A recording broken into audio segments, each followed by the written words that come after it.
Hello and welcome back. Happy Wednesday, everyone. And by happy Wednesday, I mean Wednesday encroaching on Thursday, and for most of you, Thursday. Today, we are going to be looking through the Tinto Talks number 7, talking about Europa Universalis 5, aka Project Caesar, the unannounced, not yet announced not Victoria 4, Europa Universalis 5. And so, let's get into it. This is going to be all about income and, expenses. So, this is going to be a fun little one, nice and short. Welcome to the 7th edition of Tinto Talks, where we talk about Europa Universalis 5, hidden secret codename Project Caesar. Today we will be looking into what makes up the economy in Project Caesar, definitely not Europa 5. Obviously, we'll go into much more detail on some of these aspects in later Tinto Talks. Right now, though, there's even a redacted section here. Right now, though, we'll go through the incomes and expenses of a country in the game. Every month, you have running income and expenses that needs to be balanced. Big nice. And if your balance is positive, your gold is increased, and you can use that gold to invest in other things. And with balancing incomes and expenses, of course, there's sliders. Big nice, the return of the sliders. Having some buttons for just a few possible options or for taxes or expenses, like in Imperator, is not really a fitting thing for a grand strategy game with deep economic gameplay. Uh-oh. Victoria 3 with its sliderless taxes. Tragic. Okay. Income. If we start with income, you have trade-related incomes, which is a system we will delve into in early May, as well as diplomatically related income. You also gain gold from provinces, not locations, all right, that sell surplus food that they cannot store in their local market. Neither of these you directly control with a slider, though. The bulk of most countries' income will come from taxes, and taxes in Project Caesar are really different than before. First of all, every state has a possible tax base, a concept we will delve into in much greater detail next week. This you can attempt to tax from them, but every estate has a maximum tax you can take from them. If we look at this picture down here, you can see that there is a light blue, which is what is being taxed, and to the right of it there is a modest or small dark blue, which I assume is the max tax level, which depends on your laws and their privileges and how much power they have in your country. The higher the tax you take from them, the lower their satisfaction equilibrium becomes. We love equilibriums around here. Some examples of tax affecting things include Catholic religions, which limits the taxes on clergy, and also auxium et, more Latin, estate privilege for the nobles, which reduces the tax they pay. Finally, for something that existed in some of our older games, we have minting. I love the minting mechanics. We love ourselves some inflation. Now, what is that, might you ask? Minting is the possibility to get more money by printing more coins. It has the slight drawback of increasing your inflation the more you do it, which is really cool. How that works. There's just gradually decreased like the actual amount of expensive minerals in coins over time. This has happened all throughout history, where they would just restrike stuff in time of need and just like put lesser gold or silver into it. And so this is how you get inflation.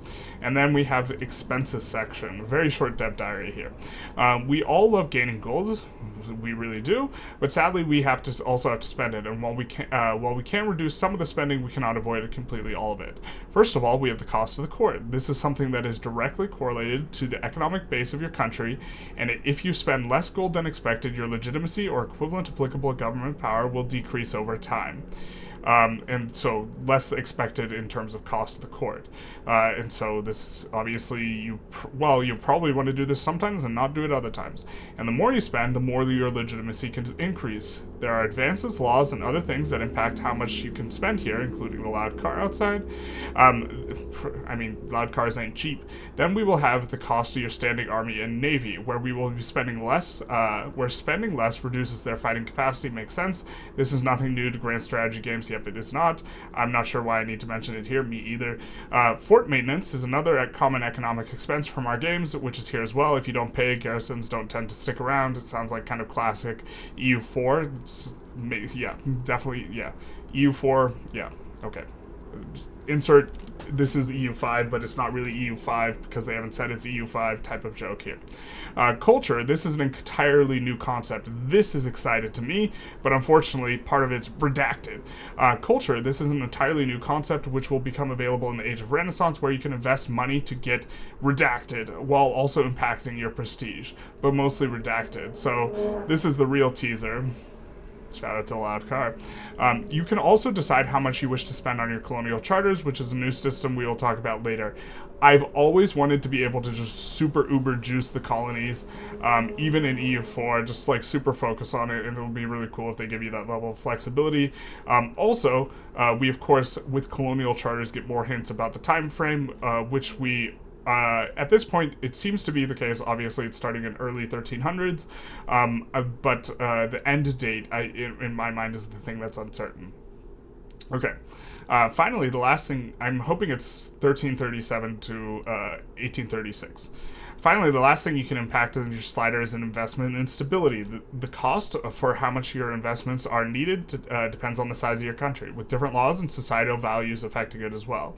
Stability in itself ranges from plus 100 to minus 100, and decay towards 0 on its own. There are two ways to impact your stability gain besides investing gold mentioned here. One of them relates to the cabinet system, but another is a more long-term impact from how your country is built up, as it is based on how many clergy pops you have of your state religion compared to the total population, which is interesting. I assume that you have to be somewhat more religious for this to be, well, we'll see how that goes.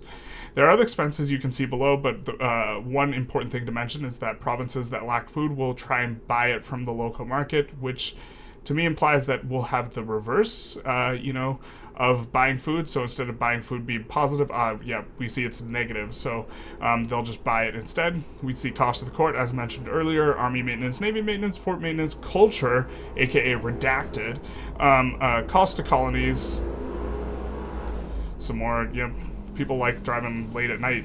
Definitely on a Wednesday, not a Thursday. It's still Happy Wednesday. You can't tell me otherwise. Maybe we should cut down on our fleet, and maybe we don't need all those farts. Our standing army of 200 brave footmen is enough. Next week we'll talk more in depth about how the tax base functions, how the food system works, and some other related issues. And that's the Dev Diary. Big nice, big short. If you had any opinions on what exactly redacted might be, please put them in the comments, because this, to me, is kind of the most exciting thing about this dev diary here. A lot of this other stuff is just like, okay, this looks a lot like EU4, except for, I guess, to some extent, the buying and selling of food. This is a bit interesting. But the redacted, I think that there should be like a cultural system in Victoria 3 that's kind of like a law system, but a little bit different, and that it should have dynamic effects on various things, and I think there's a lot of playability there, and the teased culture system is just immensely exciting to me, and I obviously have no idea what it is, but I think it's going to be super interesting to speculate and think about in the coming weeks. Unfortunately, they didn't tell us when they were going to be talking about it, but this for me is the exciting one. Anyways, hope you enjoyed. Feel free to like, comment, subscribe, do the YouTube algorithm thing, and other than that, have a happy rest of your Wednesday, which is definitely not Thursday by the time this is uploaded and posted.